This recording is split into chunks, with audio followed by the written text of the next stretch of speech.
మానవుడు జీవితంలో ఏదైనా పోగొట్టుకోవచ్చు కానీ ధైర్యాన్ని మాత్రం పోగొట్టుకోకూడదు. తన ధైర్యంతో పోయిన రాజ్యాన్ని, సంపదలన్నీ తిరిగి తెచ్చుకున్న కథే ఈ సిరికథ.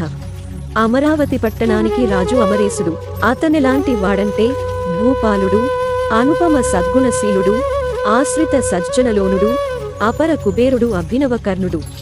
అతని కీర్తి నలుదిశలా వ్యాప్తి చెందగా దేవతలు అతనిని పరీక్షింపతలచి శనీశ్వరుని రాజు వద్దకు పంపించారు. బీద బ్రాహ్మణ రూపంలో రాజు వద్దకు వచ్చాడు శనీశ్వరుడు. సకల మర్యాదలు చేశాడు రాజు. శని ధాన్యాన్ని దానంగా అడిగాడు.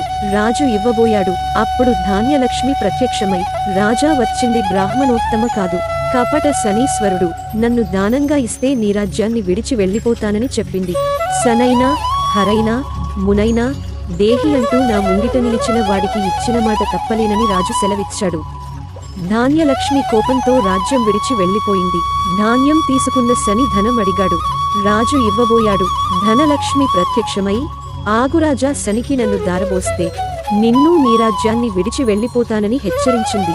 రాజు ఇచ్చిన మాట తప్పలేనని, దానగుణాన్ని విడిచి బ్రతకలేనని చెప్పడంతో ధనలక్ష్మి కూడా కోపంతో వెళ్ళిపోయింది.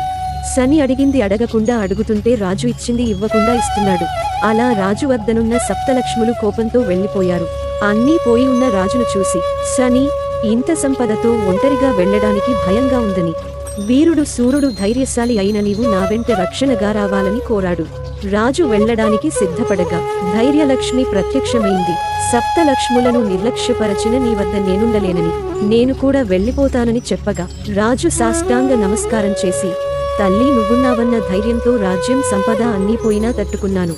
సప్తలక్ష్మీ వియోగాన్ని భరించాను. పేదరికమైనా భరిస్తాను కాని పిరికివానిలా బ్రతకలేనని వేడుకుని గీత గీసి, సూర్య చంద్రుల మీద, నిత్య సత్యవ్రతం మీద, నీ పాదాల మీద ఆనతల్లి, నువ్వు నన్ను విడిచి వెళ్లడానికి వీలులేదని ధైర్యలక్ష్మిని కాపాడుకున్నాడు. ధైర్యలక్ష్మినే నిలువరించిన రాజు ధైర్యాన్ని చూసి శని వణికిపోయాడు. ఇక తన పని చెల్లదని మాయమయ్యాడు. ధైర్యలక్ష్మి తోడు లేకపోవడంతో సప్తలక్ష్ములు చేసేది లేక తిరిగి రాజ్యానికి చేరుకున్నారు.